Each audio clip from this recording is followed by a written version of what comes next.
Wanna know what I love? Taking pictures of gritty, grimy, distressed textures. I do it all the time, often stopping my family in the tracks just so I can take time to take a picture of a wall or part of a cable box or a telephone pole. But you know what I don't love? Trying to sell those things to others. Not exactly the kind of thing you would expect to hear from somebody who actually had a website selling those exact things, but I've got a little story to tell you. Warning, this portion of the video is gonna get a little bit heavy and there might be a little bit of language, so you may wanna make sure the kiddos are in the other room if you wanna keep watching, otherwise, just wait until another time. More importantly, if the topic of suicide is triggering to you at all, please stop right here and then go ahead and jump ahead to the chapter that says Safe Zone, where, you can continue watching there safely without having to hear that conversation. A couple of weeks ago, I had the worst day ever. Without getting into too much gritty detail, I was kind of having a little bit of a panic attack from all of the crushing weight of all the things that I had going on in my life. Between all the family and the finances and all the work that I was trying to create and all the things that I was trying to do and all the places I was trying to show up, I was kind of losing my mind. And this particular morning, I had a horrific dream, and it was so gnarly. I mean, it's even right now, just thinking about it just makes me a little bit anxious. And in this dream, I had this friend that I was with, and we were kind of together. He was helping me by helping lock me in the car with him, and then we were going to take that car and drive it into the water, into the ocean or whatever. And as we started to sink, I just started to freak out. I freaked out so much that I woke up out of bed. And of course, when I got up and I'm I'm sweating because of so anxious of it, and I just felt a little bit out of breath, and I saw my wife, and I do what most men would do in that situation, and I kept that shit to myself. I'm not saying it's right, but it's what I did. I'm not the type of person to have thoughts about unaliving myself at all. It's not really my thing, but if for some reason those thoughts did creep up, I'm the first one to shake my head and just tell myself to shut the fuck up, because it's not who I am and I've got too much to live for. Which is why that dream had me so messed up, because it's not something I could control, because I'm in dreamland. The dream was just happening, and here I am witnessing this thing happen, and I couldn't do anything about it. And so it freaked me out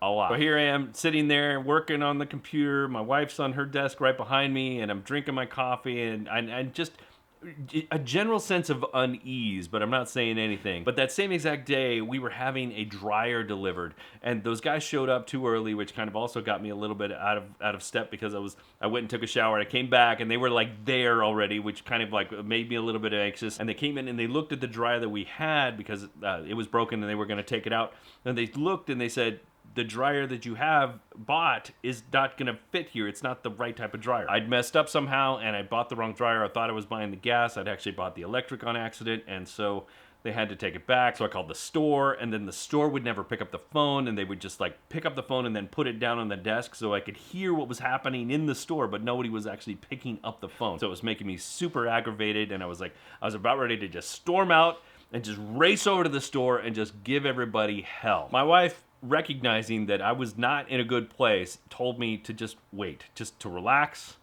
and maybe wait till later to do it. Wait till I've calmed down before I go racing over to tear somebody a new one at this shop. And something about that conversation just had me just dumping the floodgates out to her, and I told her everything that was going on in my mind. All these things are just weighing on top of me, and it just became a very emotional moment. Needless to say, I kind of scared the hell out of her, kind of freaked out quite a bit, and she was actually about this close to canceling going on a business trip that she was going to the next day. She almost canceled because she didn't want to leave me alone with the boy by the stuff. She was freaked out about that. Rightfully so, but I just took the rest of the day and just kind of chilled out, stopped drinking so much caffeine, just kind of got into a little bit of a zen moment, gave myself some time to decompress from all that stuff. And later we started to talk about things again, and she said that maybe I was just trying to take on too much. I was trying to do too many things at once, and maybe it's time for me to pull back on some of that stuff, or just get rid of it completely. Maybe not permanently,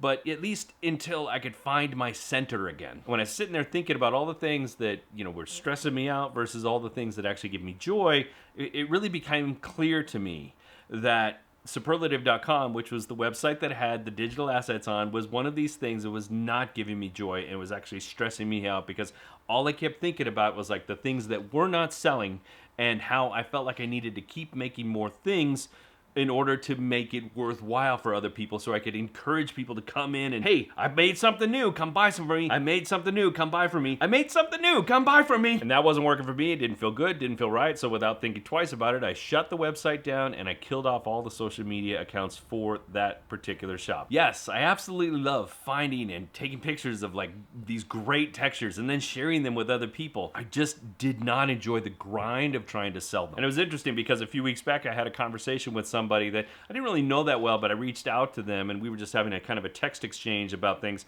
and I asked them about their business and they were openly willing to talk to me about it. They basically said that they were struggling with it too, because even though they seemed to be successful at the business, it was almost as if a small portion of the items or collections or whatever on their shop were kind of like holding all the weight for all the things that they were doing. So they would make all these things and then only a small portion of them would actually sell, which I understand to a certain degree. It's that whole 80-20 rule, right? The thing that he was finding is that he would take all this time and energy to have to build these new things because he kept having to constantly update his catalog so that people kept seeing that he was building more and building more and building more, even though they would only keep buying the same thing. He couldn't get any new sales. It was only the people that would buy the things that were already selling, and all these new things that they were making were basically just sitting on a shelf collecting dust. It was a hamster wheel that felt a little too familiar, you know what I mean? But wait, it's not all bad news, I promise.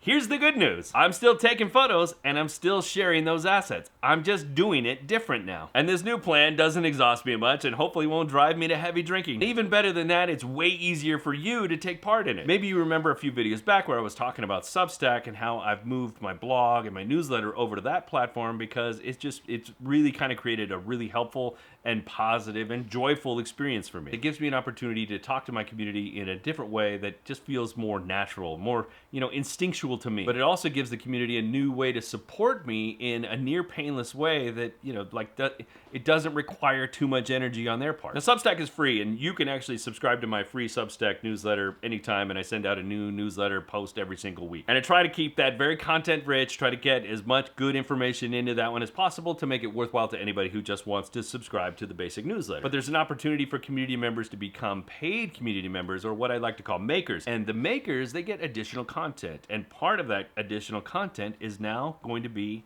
asset drops. And in these random asset drops that I'll be posting regularly, guess what? That's where all the textures are going to be. So there's going to be high resolution textures and backgrounds and other digital assets like fonts or things that I might create in Procreate or whatever. I'm going to create these things, make these things, share these things in these asset drops regularly on my Substack. Yeah, occasionally I'll probably throw in a freebie here and there for the free subscribers just so they can see what's going on and maybe entice them to come over to the paid side. I want to give, but not too much. Always got to make a living here, right? And becoming a maker is actually pretty simple. All you got to do is go over to the Substack and you either subscribe and then upgrade your account to the maker level, or if you're already a subscriber, you just upgrade and go up that level, and it's like $7 a month or $60 for the year, and then you get access to all of that. You get access to the asset drops, you get access to what I call my supply crates, which is a bunch of cool links that I've found that I share only with the makers, and then of course you get all the regular content as well. And if you want to go check it out, you want to join today, go ahead and hit a link in the description, because that one's going to take you to a post that not only allows you an opportunity to get a free download, just as like a teaser, a little bit like, hey, here's a little something, something. You'll get that, but you also have the chance to upgrade there as well. So that's pretty much it. I mean, that's the hard sell. Like I said, no obligation. You don't have to do that if you don't want to, but it's there for you. And if you wanted to know how I made some of these digital assets, well, then you're going to want to watch this video right here. I mean, it's not everything, but it's something. It'll teach you a little something about the things that I'm making. That's going to be it. I'm going to get out of here. Thanks very much, guys. I really appreciate you.